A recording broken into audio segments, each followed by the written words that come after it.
All right, everybody, welcome back to the Post Game Podcast, a podcast where I'm talking to former athletes about life after sports, in business, entrepreneurship, and much more. My guest today is the founder and CEO of Hochberg Sports Marketing, a boutique sports marketing agency that has become a powerhouse in women's soccer representation. Starting right before COVID, HSM has evolved into a full-service agency representing over 20 professional women's soccer players in the NWSL and international leagues. His name is Matt Hochberg. So awesome getting Matt on the podcast. Appreciated hearing his story and how he's built HSM over the years. He is a FIFA-certified agent registered with the NWSL Players Association, and he handles both sides of the business, negotiating contracts and helping secure lucrative brand partnerships with some awesome companies. So in the episode, we get into how he launched the business without any formal business plan. So he just got started and kept going. His shift from focusing on all women's sports to specifically women's soccer, and why athletes are focusing on building their brands right now, really conscious of the fact that at some point their career is going to come to an end. So Matt, again, thanks, man, for coming on. It's very cool to see what you're building and just how well respected you are in the space that you're in. So I think that's awesome, and I appreciate you tuning as well. So please enjoy this conversation with the founder of Hochberg Sports Marketing, Matt Hochberg. All right, man, we're live. Matt Hochberg. Appreciate you joining me, man. This would be cool, just hearing about the start of Hochberg Sports and a little bit of your background. So yeah, man, thanks for coming on here. Yeah, of course, Joe. No, appreciate you having me. It's fun to reconnect. Awesome. Yeah, brother. So yeah, it's what we were saying. A few years ago, we were up at I don't know if it was my first million, like Sampar Sahil kind of networking event. So you still follow those guys, or what kind of stuff are you into these days? Yeah, for sure. No, I think it was at a My First Million meetup in New York. Yeah, it's one of the podcasts that I go that I'm kind of rotating in and out of. I have a few of them. But no, Sampar and the My First Million podcast, it's fun. Sahil Bloom, I feel like he's just all over my social media channels. He's kind of hard to miss. But yeah, so I enjoy following those guys for sure. So yeah. We'll talk about marketing. Those guys do a very good job of marketing and distributing what they do. So yeah, man. But so it'll be interesting to hear about this. So like you started, I was just looking on your LinkedIn a little bit too. It looked like you got started in the sports industry a little bit. And then it was 2019. So right before COVID is when you launched your own sports marketing agency. So I'm curious what led up to that, you starting your own agency. And then like right before COVID, that's not an easy time to get something going. So yeah, what was going on then? Yeah, timing was interesting for sure. But to your point, started the agency in 2019. That was after a couple of years of working in the sports industry, specifically in the sponsorship industry. Prior to that, I worked in ticket sales, and that's really where I started my career, but was always more so interested in sponsorship and marketing. And then what happened was during those sponsorship roles, what I noticed was this massive gap in the market, specifically regarding women's sports and women athletes. And it was shocking to me that there were all of these amazing women athletes who were excelling on the field, who had these passionate fan bases and followers off the field, and were just not taking advantage of opportunities off the field to build their personal brands and ultimately make money off the field. And it was something I noticed across several different jobs, and then it was late 2019. I was thinking about it for a while already and decided just to go for it, to launch HSM, to be that agency to provide high quality representation to women athletes. And thankfully, almost 6 years later, so here we are, and it's been a great journey. Cool. What was that like at the very beginning? Like, what was it like actually getting it launched? What were the kind of the first steps you took? Yeah, it was pretty wild. For better or for worse, I'm someone who very much has a doer mindset, where I decided to launch it and just went for it. There wasn't a formal business plan. There wasn't anything that was written out. Maybe I had some notes on my phone, and that was about it. but literally day one of HSM, I sat down at a coffee shop in Manhattan, and I had my computer out and my phone out, and I just started sending DMs on Instagram to as many women athletes as I could find, as many up and coming brands as I could find, to the point that I actually received an error message from Instagram that I was sending out too many DMs. And so I didn't even know that was a possibility. And that ended up happening multiple days in a row. Because I also had the understanding that, a lot of these athletes, unfortunately, have had bad experiences with agents. So they have a guard up already when being approached by a new agency, so a new marketing agency that just getting started, has maybe a couple followers on Instagram. But it's really, what I learned from my ticket sales days, just about, continuing that outreach and having those conversations. So. Okay. Yeah. What were some of those first responses? Were they like, all right, do you even have this started yet? Or did you just kind of sell people on the dream a little bit? Like, what was that like? Yeah. Well, so out of all the messages I sent, probably only got a couple responses. And out of those few responses, maybe only one or two were willing to hop on a call. So, it's really just about, pitching your vision for the agency, sharing the story that I really just shared, that, I came from the sports world. I noticed the lack of high quality representation for women athletes. And keeping in mind, this was back in 2019, where, the NWSL, for example, the National Women's Soccer League, the players, they had a no side hustles campaign because they weren't even getting paid enough to do women's soccer as their only job. So a lot of these athletes were looking for opportunities to make money off the field. And thankfully, a few trusted me, early days, 2019, 2020, many of whom I'm still close with, still call clients, and more importantly, friends. But yeah, you just have to have a lot of conversations, send out a lot of messages to get those first few conversations going. Definitely. Yeah. Yeah. It's definitely a numbers game at first, I guess. But then once you have the numbers, then you can really drill down on the quality, and then like the service that, I've heard you talking about that on another podcast too. Because was it just you servicing them up front as well? Like you, or not up front, but you would bring them on, you would help them with the deals, and then you would also service them ongoing, or did you kind of build out a team? Like what was that like? Yeah. It was all me to start out, and even at this point, we do have some part-time employees who come on to help, but it even is right now primarily me as well.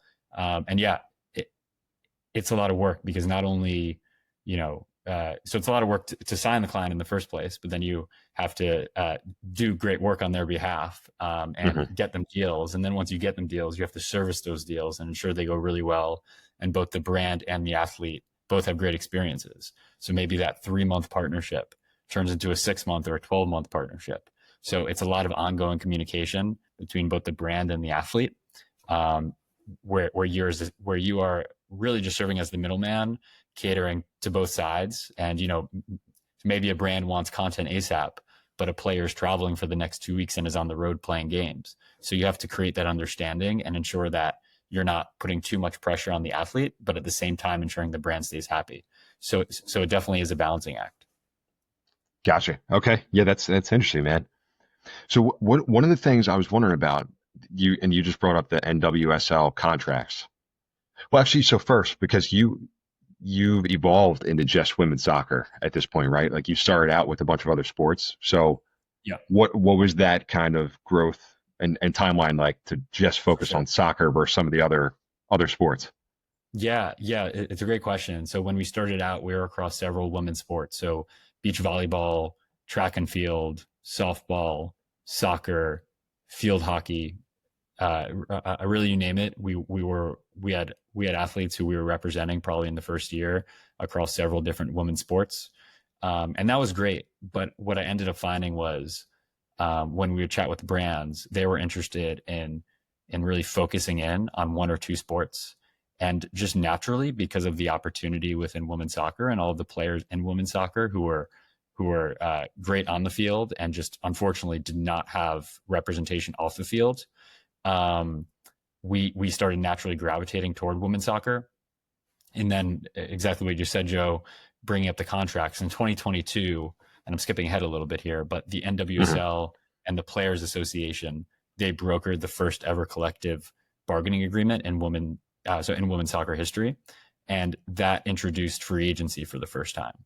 So a few of the NWSL players who we were representing off the field came to me and said, "Hey, Matt, I'm about to be a free agent, and and I don't have an agent. Can you help?" And at that point, we had already developed good relationships with them from the off field deals, from the endorsement deals that we had helped them with. And I was, it was something I was hesitant to do because it's such an important part of these athletes' careers. It's it's what cities they're living in. It's what their salaries are, what their housing situation is. Thankfully, a few of them trusted me. I told them I would read the CBA front to back and do my best, but it would be a bit of a learning experience. And we negotiated a few great contracts for those players, and then the light bulb went off in my head, being like, "Oh man, this could be a great way to further expand the business and to further impact these players." So fast forward to today, and I got my FIFA certification. We're registered with the NWSL Players Association, and we decided to fully transition to focusing on women's soccer, where now we have 20 plus clients that are playing in the NWSL as well as other leagues around the world, and handling both sides of the business. So both the on-field team contracts as continuing to focus on off-field opportunities as well. Awesome. Yeah, that's cool because you see that like it's evolved, right? I'm sure when you started, you would have never thought that you would be an agent for some of these players, but that was just kind of a need that came up and you've Yeah, adapted alongside it. Yeah. yeah, 100%. I would say that and talking about Sam Parr and Sahil, I feel like something Uh, something they talk about too is just doing the work and putting yourself in the right situations to be able to grow. And sure, I got lucky that as we were working with women's soccer players off the field, the NWSL and the Players Association decided at the time to broker CBA to introduce free agency.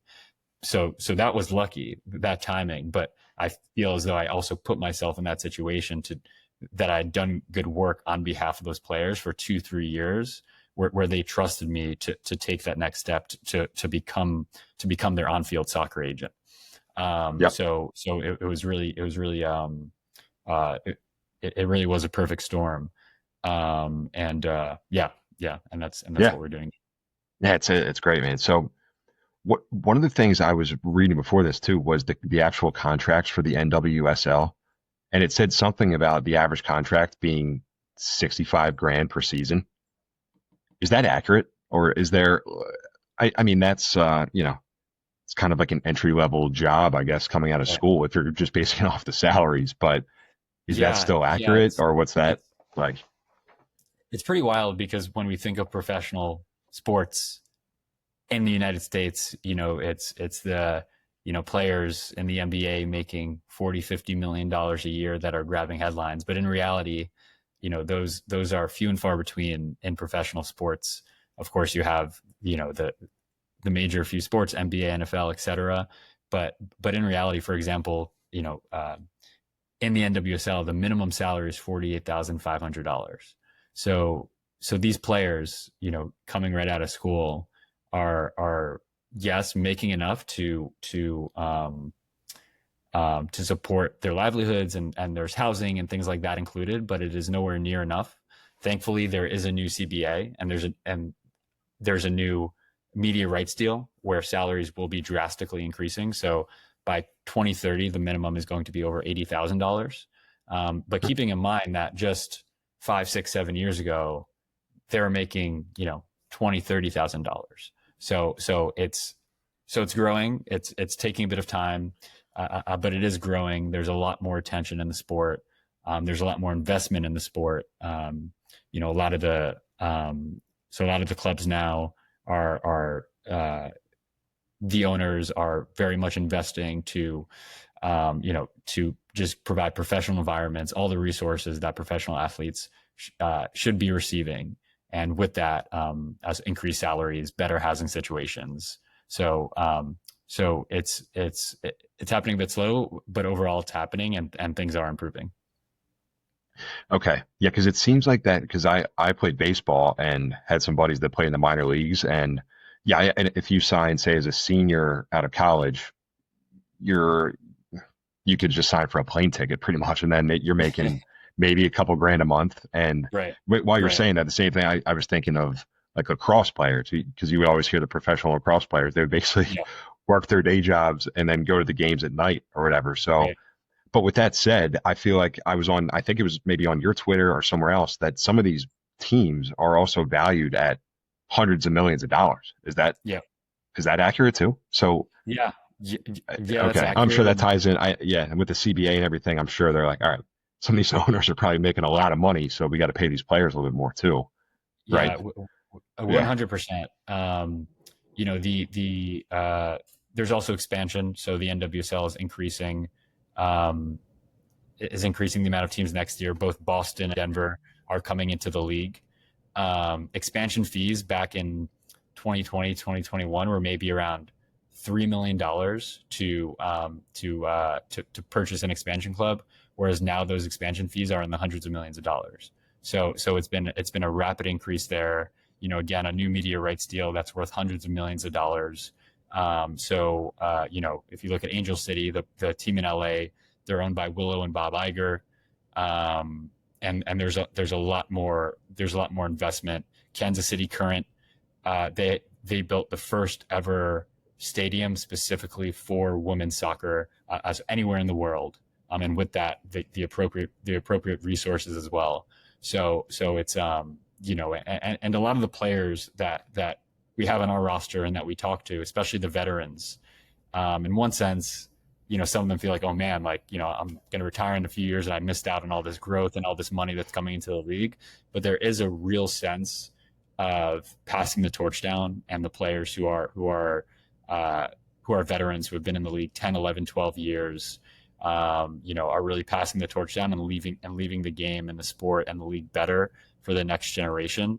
So it's really nice to see, and it's and just the growth overall is super exciting for the players, for me as an agent, for the brands who are getting involved. So it's definitely an exciting time. Yeah, that's okay. That's interesting, man. I'm sure that's nice that they want to pass the torch. Although I'm Yeah, sure they would have liked to. Yeah, for would have been sure. nice to be like a rookie right now. Yeah, in a couple of years, you can probably be making some really good money. But 100%. 100%. yeah. So Matt, I was curious to just ask you about the social media aspect of this Yeah. and with some of those brands and the athletes because you had talked about just the strength, like it was what was it, kind of the engagement that an athlete's social media brand would have, and that kind of Yeah. dictated more of Hmm. maybe the relationship with the brand, and they wanted to have relationships with brands that they actually liked because that would help Right. the overall partnership. So I'm wondering more so from the social media side, like, are these athletes, is that really an important component for them right now to just get their personal brand out there? And then, I mean, I'm sure they don't have a ton of time necessarily to be trying to improve their strategies and all that kind of stuff. So yeah, maybe Yeah. if you could just speak to that a little bit, I'm just wondering how that might work. For sure. For sure. Yeah. Especially with the rise of NIL too, and I'm sure we'll talk about that a bit. But Yeah. more than ever, athletes are focusing on and caring about their personal brands in a good way, in the sense that they realize their time as professional athletes is really just a short part of their lives, and they want to be taking advantage of that and making money off the field and getting involved in opportunities that they may not be able to get in once their playing days are over. So social media is a huge part of that. You see more and more players focusing on it. So everyone takes a bit of a different approach. Some players are more active than others. Some players love creating content, showcasing their lives off the field. So others do it, but may not love it as much, but know it's an important aspect to Hmm. to build those personal brands. But it's really great to see. Back when I started in late 2019, so it was a struggle to get get responses from brands who are interested in partnering with these athletes, to say the least. Whereas now we're getting inbound messages, we're getting screenshots of DMs that brands are sending athletes, and those athletes are passing along to us to further those conversations as of brands genuinely interested in partnering with women athletes, to generate meaningful brand awareness and align with women's sports and align with women athletes and support these athletes, and and really align their brand with the growing ecosystem of women's sports. So it's definitely an exciting time. Happy to get more into some of the what brands look for from an engagement perspective and maybe some of the categories we focus on. But overall, it's truly been night and day, just from an interest, from an overall interest perspective that these brands are showing, and truly the backing it up with financially as well. So Yeah, definitely. Well, yeah, I know I shot you that in an email, like to kind of prep for this, but that would be super interesting. I think if you could just walk through, say there's a women's soccer player well, I don't know, I don't really have the entire scenario mapped out, but there's a women's soccer player in like in a decent market that's popular. Yeah. She has, whatever it is, 30,000 followers on Instagram. Sure. Like, what's that going to look like from a brand side and for her to find a decent partnership? Yeah, 100%. Yeah. No, it's a great question, and I'll give a real life example that we were able to take part in. That was very exciting. So one of our players is Allie Riley. She's the captain of Angel City, which is the team out in LA. She's played in 5 World Cups. She's played in 4 Olympics, representing New Zealand. She has dual citizenship, but for international duties, she plays for New Zealand. And she has about 120,000 followers. But off the field is really where so much of the storytelling comes into play, where of course she's an unbelievable professional athlete, but off the field, she's a certified health coach. She's a published author of a plant-based cookbook. She's an advocate for healthy eating among children. She's an advocate for women in sport, for the LGBTQ community. So she is someone that, sure, brands may want to align with it just from a performance perspective, but where she really stands out is from that off-field perspective and everything she's doing off the field. So about 2 years ago, she was interested in a protein partnership. So as we all know, there's many protein companies out there, tons of protein powder companies. If you walk the aisle as at a major grocery store, or shop on Amazon, it's almost overwhelming. But Allie, as someone who's primarily plant-based, who's the published author of a plant-based cookbook, and is also an elite athlete, she's not going to have any protein that has 20, 30 plus ingredients with synthetic flavoring and added sugar. She's someone who needs a specific type of product in order to so in order to feel good on a daily basis, and someone who, if she's going to engage in a partnership, she wants it to be something that she's genuinely consuming on a daily basis, where she'll feel comfortable promoting that to her fans and followers. So we, on her behalf, put together a list of potential brands. We started conducting that outreach to introduce Allie to those potential brands, and ended up securing a 12-month partnership between Allie Riley and Ascent Protein. So Ascent Protein, they have whey options, but they also have plant-based options. They have 4, 5, 6 ingredients, super high quality ingredients. And it was something that they sent product to Allie to start the relationship. So Allie and her husband started integrating into their daily routine, and she genuinely loved the product. So we reported that back to the brand. We started talking about what a potential partnership could look like. They were interested in, and they're a brand Ascent that already had some athletes on their roster, but they were specifically interested in increasing the amount of women athletes on their roster, which kind of goes back to what I said, just in terms of brands looking to partner with women athletes. And we were able to close a year-long deal that included several social media components, that included a photo shoot, where Ascent then took the content from that shoot and put it in ads, not only social media ads, but actually on streaming.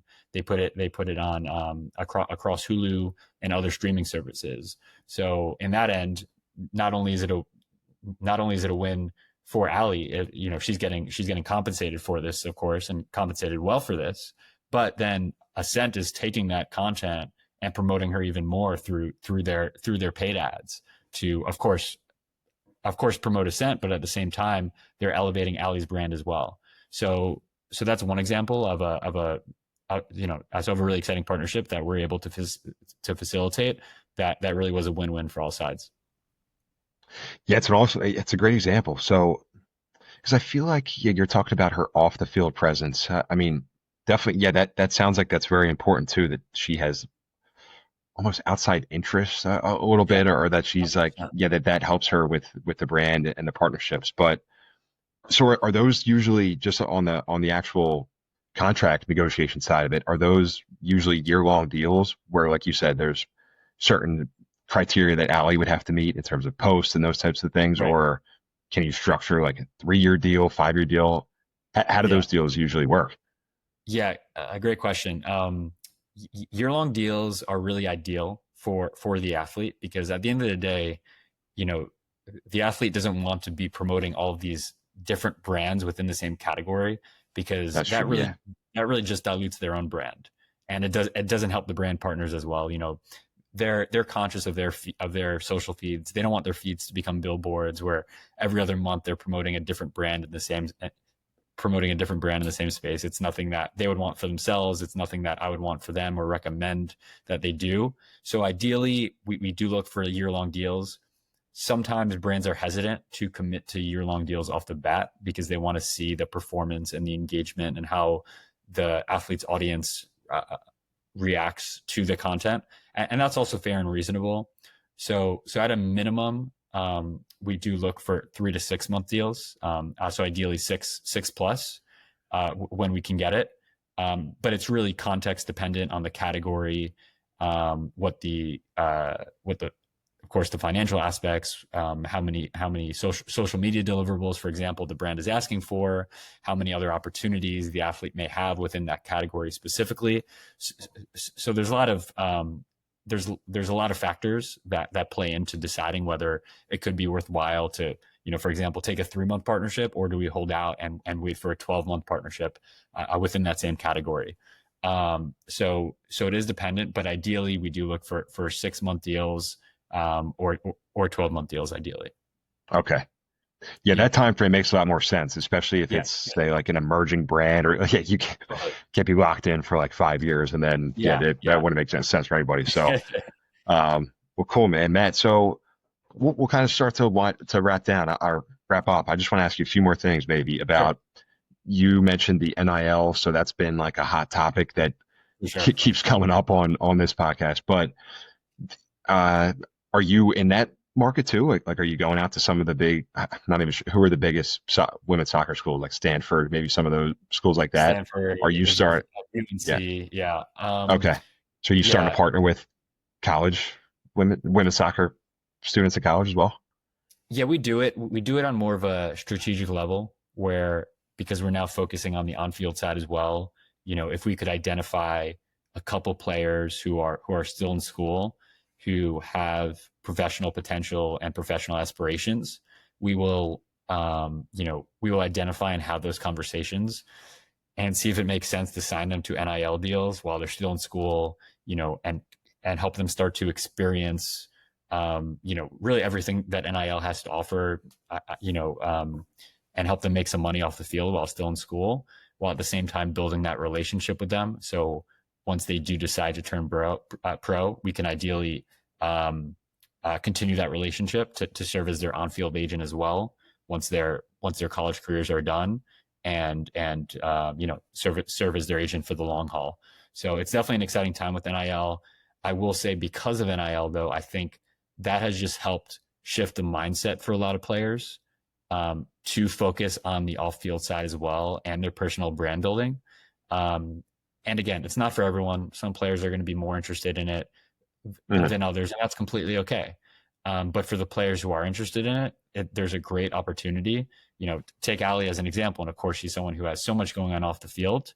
But for players who have other passions and interests that are outside of sport, which is most players and most people, to share those passions and interests will allow you to stand out for brands. That yes, you're an elite level soccer player, that has all this potential and all these accolades on the field, but here's what I have going on off the field that separates me from the pack and will allow you as the brand to tell an authentic story about why you partner with me to ultimately grow your brand.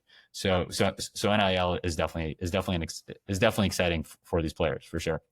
Gotcha. Cool. Yeah.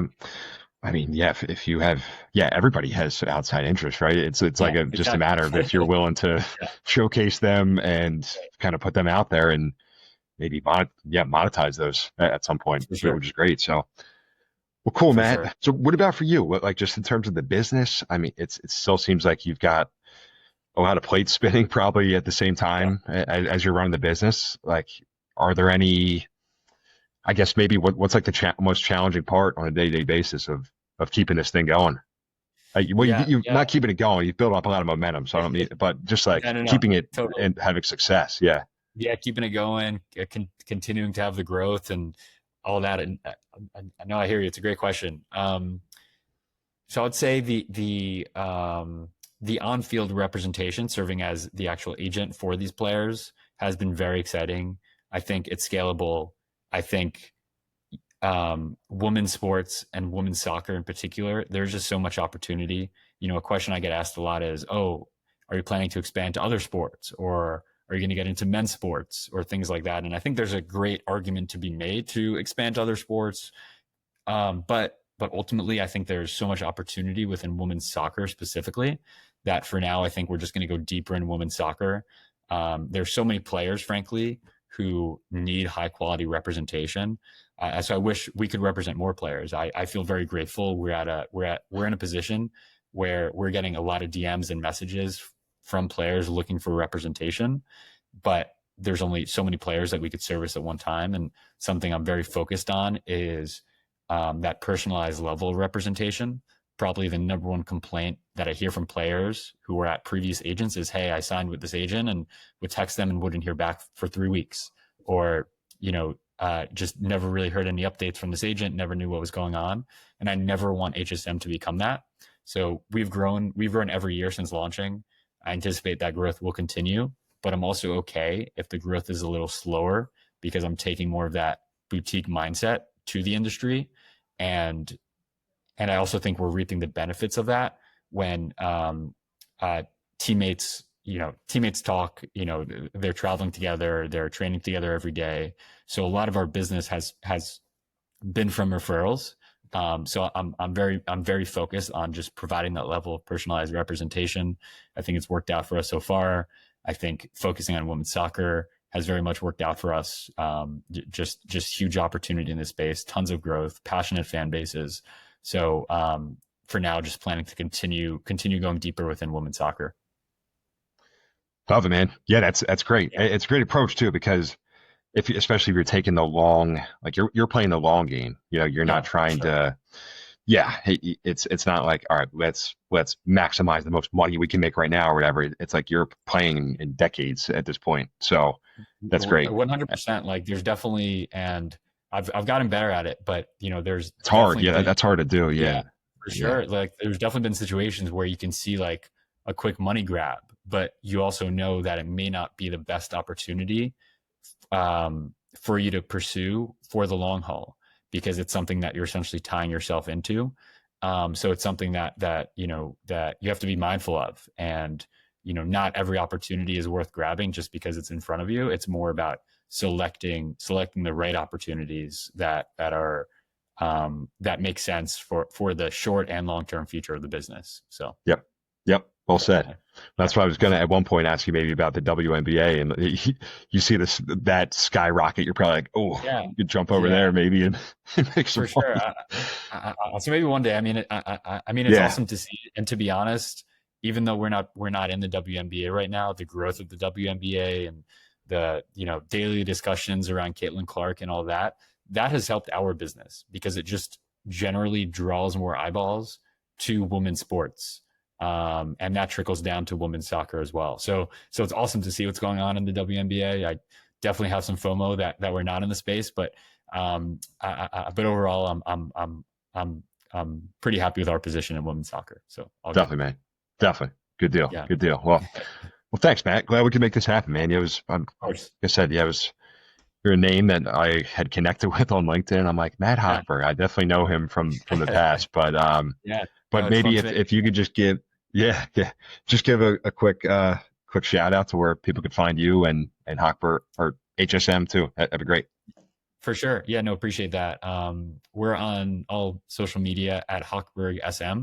So that's where you could find our agency social medias where we're, sharing updates about the agency signings, and things like that. So happy to connect, with anyone over social, anyone looking to get involved in the space or any opportunities for any players or anything like that. But really appreciate you taking the time, Joe. Yeah, absolutely, man. Good deal. All right. Thanks again, Matt. Yeah, All appreciate right. it.